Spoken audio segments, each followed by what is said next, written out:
Have you been looking for an insanely performant device and you don't care at all about the price? Well then, let me tell you about the ONEXPLAYER F1 Pro, which is perfect. Everything, down to the last minute details. Oh, okay, so it's not exactly perfect, but it is pretty good, save for just a couple few things, and let's find out exactly why.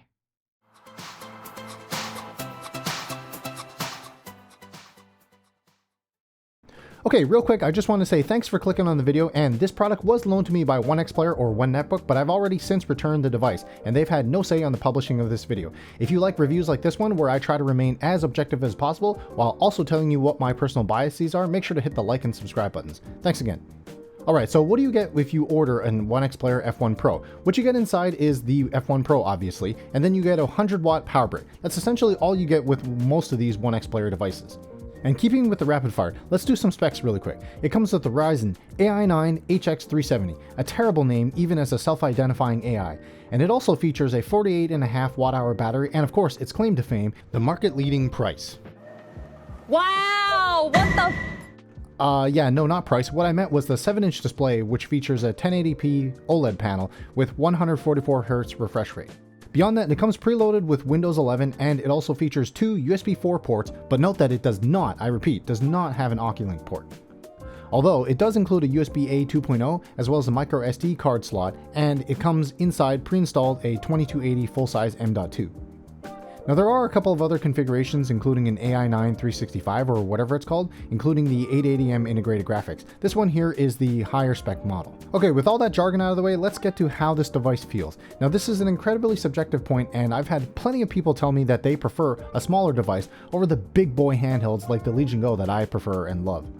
After finally getting some hands-on with the ONEXPLAYER, I can say I get it now. This device packs so much power in a small package here. And although personally I don't think it has the most ergonomic grips on the back, I think it's comfortable enough to enjoy for long gaming sessions. As for things like input, this has Hall effect sticks, which I didn't really get too much testing done with, but I'll say that it seemed pretty good to me, and I've never really been one to have issues with ONEXPLAYER buttons or D-pads or sticks. What I will say though is that this doesn't feature any custom buttons like back buttons, and also the RGB around the palm area is kind of always been weird to me because your palms kind of cover that, so yeah. I guess at least the RGB around the sticks is bright enough to blind your spouse in the middle of the night and get you kicked out. Okay, now I'm going to move over to performance. Now, as with a lot of my recent reviews, I'm not going to do hard benchmarks here because all of this stuff has largely been done by the time I get my hands on this device and review it. What I will do though is share my experience with you and tell you how I think it works out of the box.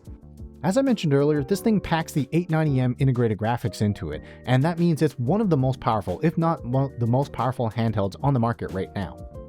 And that really did show in my test playing VR. I was able to play a heavily modded Skyrim, which kind of chugs a little bit on my Legion Go when I try to install the same mod pack. So what that basically translates to is some of the best gaming performance we have right now in a handheld. Or, in other words, if you're wondering if any kind of game is going to run on this, I'm going to say that pretty comfortably it probably will. I would say that this thing can pretty much play whatever you'd like to play. So here's a really quick montage of some of the VR games that I threw at it. I don't see many other channels covering this, then that's why I'm kind of showing you that, since that is my passion. But yeah, given that VR titles are typically a little bit more demanding than your flat screen or kind of non-VR games, I think it's safe to say that this thing is going to play games like Cyberpunk or Black Myth Wukong much better than something like a Legion Go or even your ROG Ally. Anyway, out of the box, this performance was attainable as soon as I updated the AMD Adrenalin drivers, which unlike the Legion Go and ROG Ally have custom drivers, so that was much easier and a much smoother process on here. One thing this didn't come shipped with was One X console, which I was told is an issue with this prototype. I'm sure that it's been ironed out by now, as I've heard that the ONEXPLAYER G1 has this working. Either way, if you choose not to use their overlay, there's always Handheld Companion, which a lot of people love and use. So what is there to like about the F1 Pro? Now, first I'm going to preface this by saying I think I'm not the target audience for this device, as I feel like I've moved on from 7-inch display Windows handhelds. That said, I'll also say that I think the price is the primary hindrance for me. Personal biases aside, the obvious strength of this device is its performance that I mentioned earlier. You can throw pretty much anything at this, from modern day AAA titles to emulated games, and it's not going to break a sweat. That is, of course, until we get another unoptimized quadruple A game. Besides that, there's no doubting the allure of the small form factor and lightweight of this device. Because while I'm personally partial to clamshells, this thing is small enough that you could probably argue you could throw it into a smaller bag. And of course, there's no doubting that even though 7-inch display is probably too small for my old eyes, the OLED is absolutely beautiful on this display. Okay, so what if you're not a display snob and you don't really care that much about the performance? Well, this thing's light form factor may be a detriment in this case, because I feel like the small form factor of the body has impacted it in a way where it can only have these kind of smaller sticks, and also there's no custom back buttons or anything like that. Maybe that also is affected by the smaller form factor. But if you came here for my nitpicks, because I always nitpick, this thing firstly has no fingerprint sensor, so you're gonna get your grimy fingers all over that beautiful display. It also has no trackpad, so you're stuck with those sticks.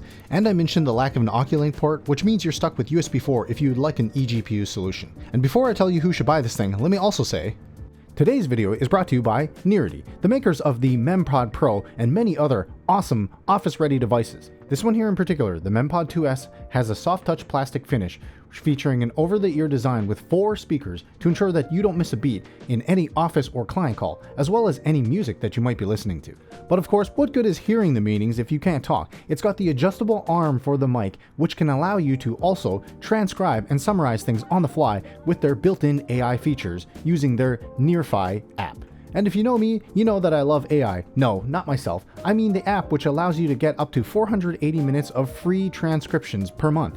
Oh, and did I mention? It can also translate multiple languages, including offline Chinese and English. This here is some audio that I transcribed from Japanese myself, and doing it was as easy as holding down the button on the microphone, recording, and then holding it again to stop. So yeah, if you're interested in something like this, be sure to check the links in the description below. Thanks for watching the video, and thanks again to Nearity for sponsoring this one. Overall though, this is a pretty polished device, given that this is the 3rd iteration of the ONEXPLAYER in this form, as it was previously a 7840U, 8840U, and now the HX370. In other words, if you're looking for a no compromises device when it comes to performance, but definitely not price, the ONEXPLAYER F1 Pro might be just for you. But do note though that the 48.5 watt-hour battery inside of it is just going to get melted completely by this highly performant APU. Besides that, maybe if you are price insensitive and you're looking for a handheld device that you don't have to upgrade in the next year or so, this might also be for you. That's not the case for me, and it's hard for me to justify something like this when I already have fairly performant devices like the Legion Go or the Steam Deck. But hey, that's just what I think. You do what you want to do with your money, like donate to the channel after you've left a comment about what I might have missed, and after you've heard, you are a beautiful person, so don't let anything hold you back.